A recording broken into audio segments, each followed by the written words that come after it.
నమస్తే అండి అందరికీ. అదేంటక్క సంక్రాంతికి భీమవరం అమ్మ వాళ్ళ ఇంటికి వెళ్ళానన్నో కానీ పండగ 3 రోజులు ఒక్క వీడియో కూడా అప్లోడ్ చేయలేదని చెప్పేసి నన్ను అడుగుతున్నారండి. ఇలా గుర్తుపెట్టుకొని అడిగినందుకు చాలా థ్యాంక్స్.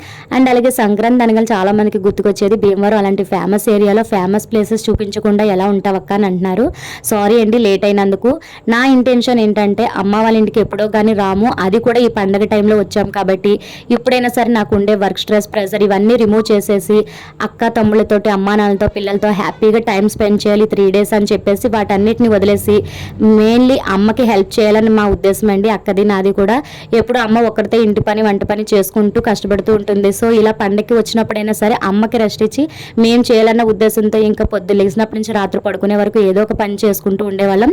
ఈ టైంలో నాకు వీడియోస్ తీసుకోవడానికి కొంచెం ఇబ్బందిగా ఉండేది, కానీ చాలా మటుకి వీడియోస్ అన్నీ కూడా నేను నా ఫోన్లో సేవ్ చేశాను. వాటన్నిటిని 1 by 1 నేను ఎడిటింగ్ చేసి వాయిస్ ఓవర్ ఇచ్చి నేను తప్పకుండా మీ అందరికీ పోస్ట్ చేస్తానండి. ఈ వీడియో నిన్నటి మా కనుమ స్పెషల్ విందు అండి. బై లక్ నిన్న అందరూ నాన్ వెజ్ తినే రోజే వచ్చింది చాలా ఇయర్స్ తర్వాత.